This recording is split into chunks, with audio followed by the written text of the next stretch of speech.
In this video, you'll learn how to prepare for a mortgage and what are the steps you need to take before you get your pre-approval. That's starting right now. Welcome to Homebuyers School, brought to you by Brookfield Residential. Hi everyone, I'm Carl. Welcome to another Homebuyer School video, a channel where you get the latest strategy, tactics, and tips from home buying experts. And remember, if this is your first time on this channel and you want to get the latest strategies from the experts, hit the subscription button below, hit the little notification bell so you don't miss anything. So today I'm joined by Mushtaba Syed, mortgage specialist with the Bank of Montreal. And the question we're going to answer is, how do you prepare for a mortgage, right? So you're ready to buy that house and you need to prep to make sure you get that approval. So what are the things you need to prepare for? So first and foremost, definitely get out there, get your pre-approval done before you even start looking for a property, uncover any situation that could be hidden, address those situations, fix those situations, and then you'll go through a more streamlined, more easier process when you actually find your home. Before you actually get that pre-approval, what should you be preparing for? What you should be preparing for is looking at, first and foremost, what is your monthly budget? What are you comfortable enough to pay on a monthly basis so you don't feel stressed or stretched to your limit? Second, know exactly what kind of house you're looking for. Are you looking for a condo or a duplex, a townhouse, a single family home? You want to think about what kind of home fits your needs and your family's needs. And then I would also look into what kind of communities are going to fit your needs, right? Do you need something close to a school, something to a lot of shopping districts, or you need something closer to public transport, or something that you might consider later on? So think about this for the next 3 to 4 or 5 years that you plan on staying in that property, what you're going to need. A lot of that stuff is going to help make this process a lot smoother, easier, and quicker if you do the legwork up front. And if you want, we actually have a great video on doing all that legwork that Mo was talking about, and I'll leave it up here in the description below. Let's say you did get your pre-approval. Is there anything else you need to prepare for even after that? Take the advice of your lender. If he's telling you to focus on A, B, C, and D, these are the things that you should focus on, definitely focus on those. You might have some debt you want to pay off.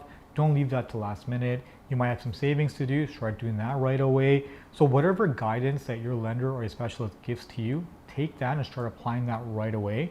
So when you do find a home, there's no hiccups. You go right ahead and it makes it an easier process. Now, I know in previous videos we talked about credit score. What are some things that you can do way in advance to maybe improve that? Because that's part of the 5 C's of credit that the bank or the lender takes a look at. The most important thing a lot of clients don't realize is that staying close to their limits on their credit cards and line of credit balances.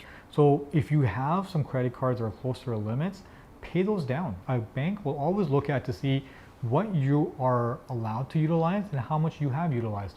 If you're using 100% of what they've given you, they know there's some underlying issues there that could reflect very negatively on your approval. Another thing we discussed in the past, not doing too many credit checks so you don't come across as a credit seeker. That's a very important part. A lot of these situations can actually affect your credit bureau negatively. There's one interesting thing that a lot of clients don't think about, and a lot of lenders miss this as well. So sometimes with an Equifax credit bureau, you could have multiple files on a credit bureau. For example, let's say you have an interesting name. It's a little bit harder than the usual name. It's spelled differently. And at some time in the past, the lender has used a different spelling on it. Now there's another file that exists for you on the credit bureau. I've had a client this one time that had 5 different separate files on a credit bureau with all different credit scores. So when we were looking at it, we were very, very confused. But what we did, we just kind of looked at it and said, listen, do you have these credit products? And she said, I have this, but I'm missing some. And then we looked into it and we found that it was hiding in other files. So we got her to call Equifax and combine all of these credit files into one, and her score actually improved. It did take about 3 weeks, but from there, her credit was a lot better. It didn't make sense to us. Sometimes your credit score is low and we can't figure out what it is. It could be the fact that there is 2 or 3 different files out there, and some are reporting positively on some and some are reporting negatively on others. So talk to your lender about that and then combine them. You might even have a couple different files on your credit bureau. You want to be able to combine them into one. How would you know if you have multiple credit files? Is it just by doing a credit score check? So Equifax is a great product. You can sign up on a monthly basis. They'll send you credit report out to you and take a look at it. If something shows up on there that doesn't make sense to you, for example, like there was a credit card showing open, but you closed it a long time ago, call them. If you call them and speak to them over the phone, they can actually tell you how many credit files you actually have open, and you can combine them.